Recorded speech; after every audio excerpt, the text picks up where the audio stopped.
Next time chicken எடுத்தீங்கன்னா கண்டிப்பாக இந்த மாதிரி ஒரு சிக்கன் கிரேவி செஞ்சு பாருங்க. டேஸ்ட் சும்மா தாறுமாறாக இருக்கும். அதுக்கப்புறம் என்னங்க, ஒரே பாராட்டு மேலே தான் போங்க.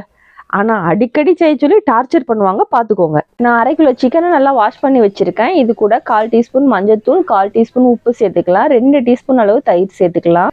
இப்போ இது எல்லாத்தையும் நல்லா மிக்ஸ் பண்ணி நல்லா ஒரு 1/2 மணி நேரம் நம்ம இதை ஊற வச்சிடலாம். சிக்கன் வந்து இந்த மாதிரி தயிரில் ஊறும்போது சிக்கன் நல்லா சாஃப்ட் ஆகுங்க. அதுக்காக தான் இந்த கிரேவிக்கு ஒரு மசாலா இப்போ நம்ம ரெடி பண்ணிடலாம். ஒரு பேனில் 2 பிரிஞ்சி இலை, ஒரு துண்டு பட்டை சேர்த்துருக்கேன், ஒரு மராத்தி மொக்கு, 3 லவங்கம் சேர்த்துக்கிறேன். இதுலேயே வந்து ஒரே ஒரு அன்னாச்சி பூ வந்து இந்த மாதிரி உடச்சி சேர்த்துருக்கேன். கொஞ்சமாக கல்பாசி சேர்த்துட்டு ஒரு சின்ன துண்டு மட்டும் ஜாதி பத்திரி சேர்த்துக்கிறேன்.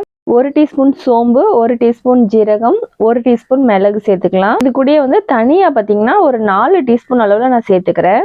இதுலயே 6-7 காஞ்ச மிளகாய் சேர்த்துக்கலாம். மிளகாய் வந்து உங்க காரத்துக்கு தகுந்த மாதிரி சேர்த்துக்கோங்க. 1 டீஸ்பூன் கடலைப்பருப்பு சேர்த்துட்டு இதை நல்லா மிதமான சூடுல வச்சு வறுத்து விட்டுறலாம். இது கொஞ்சம் நல்லா வறுந்ததுக்கு அப்புறமா ஒரு 1/2 மூடி தேங்காவை நான் இந்த மாதிரி துருவி வச்சிருக்கேன். இதையும் சேர்த்து நல்லா வறுத்துடலாம். இது நல்லா ட்ரையா வறுத்ததுக்கு அப்புறமா இதை இந்த மாதிரி நல்லா அரைச்சு வச்சுக்கணும். பாருங்க, இந்த பதத்துக்கு இதை அரைச்சு வச்சிடலாம். இப்போ கிரேவி பண்றதுக்காக ஒரு கடாயில கொஞ்சமா எண்ணெய் சேர்த்துக்கலாம். நல்லெண்ணெய் சேர்த்து பண்ணுங்க, டேஸ்ட் அட்டகாசமா இருக்கும். எண்ணெய் காஞ்சோடனே 1 டீஸ்பூன் அளவு சோம்பு, ஒரு 50 கிராம் அளவுல சின்ன வெங்காயத்தை கட் பண்ணி சேர்த்துக்கோங்க. நான் சின்ன வெங்காயமும் பெரிய வெங்காயமும் கலந்து சேர்த்துருக்கேன். கொஞ்சமா கருவேப்பிலை சேர்த்து இது நல்லா வதக்கி விட்டுடலாம். வெங்காயம் நல்லா வதங்கி வரணும். வெங்காயம் ஓரளவுக்கு நல்லா வதங்கிருச்சு. இது கூட 2 டீஸ்பூன் அளவுல இஞ்சி பூண்டு பேஸ்ட் சேர்த்து இஞ்சி பூண்டு பேஸ்டோட பச்சை வாசனை போற வரைக்கும் நல்லா வதக்கி விட்டுடலாம். இது கூடயே பாத்தீங்கன்னா 4 தக்காளியை கட் பண்ணி வச்சிருக்கேன். அதையும் சேர்த்து நல்லா வதக்கி விட்டுடலாம். தக்காளி பாத்தீங்கன்னா நல்லா இந்த அளவுக்கு குலைவா வதங்கி வரணும். அது வரைக்கும் நல்லா வதக்கிக்கோங்க. இப்போ இதுலயே ஒரு 1/2 டீஸ்பூன் தனி மிளகாய் தூள் சேர்த்திருக்கேன். 1 டீஸ்பூன் குழம்பு மிளகாய் தூள் சேர்த்துட்டு இது நல்லா வதக்கி விட்டுடலாம். இப்ப இந்த மசாலா எல்லாம் இந்த எண்ணெயில நல்லா பிறண்டு வரட்டும். பாருங்க, இந்த ஸ்டேஜ்ல வந்து 1 டீஸ்பூன் தயிர் சேர்த்துக்கலாம். தயிர் சேர்த்துட்டு நல்லா கலந்து விட்டுக்கோங்க. நம்ம ஆல்ரெடி சிக்கன்ல கூட 2 டீஸ்பூன் தயிர் சேர்த்திருக்கோம். அதனால இதுல 1 டீஸ்பூன் சேர்த்தா கரெக்டா இருக்கும். இப்போ நம்ம அரைச்சி வச்சிருக்க மசாலாவையும் சேர்த்து நல்லா வதக்கி விட்டுக்கலாம். இப்போ நம்ம மேக்னேட் பண்ணி வச்சிருக்கிற சிக்கனையும் உள்ள சேர்த்து நல்லா கலந்து விட்டுக்கலாம்.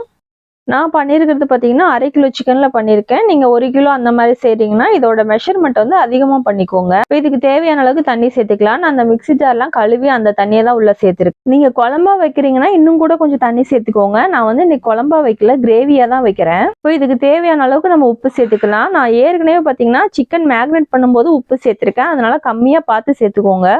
இப்போ இதை ஒரு மூடி போட்டு ஒரு 10 நிமிஷம் நம்ம மீடியம் ஃப்ளேமில் வச்சுக்கலாம். பாருங்க, 10 நிமிஷம் ஆயிடுச்சு. நல்லா எண்ணெய் பிரிஞ்சு கிரேவி சூப்பரா ரெடி ஆயிடுச்சு. அவ்வளவுதான். இதுக்கு மேலேயே கொஞ்சமா கருவேப்பிலை தூவிடலாம். அவ்வளவுதான், சூப்பரான செட்டிநாடு சிக்கன் கிரேவி நமக்கு ரெடி ஆயிடுச்சு. இதே மெத்தட்ல ட்ரை பண்ணி பாருங்க, டேஸ்ட் சும்மா தாறுமாறா இருக்கும். இந்த கிரேவி பாத்தீங்கன்னா இட்லி, தோசை, சப்பாத்தி, நானு எல்லாத்துக்குமே சூப்பரா இருக்குங்க. அவ்வளவுதான் ஃப்ரெண்ட்ஸ், இந்த வீடியோ பிடிச்சிருந்துச்சுன்னா நம்ம சேனலை சப்ஸ்கிரைப் பண்ணிக்கோங்க. உங்க ஃப்ரெண்ட்ஸ் அண்ட் ஃபேமிலிக்கு ஷேர் பண்ணுங்க, லைக் பண்ணுங்க. மறக்காம எப்படி இருந்துச்சுன்றத கமெண்ட் பண்ணி சொல்லுங்க ஃப்ரெண்ட்ஸ். தேங்க்யூ ஃபார் வாட்சிங்.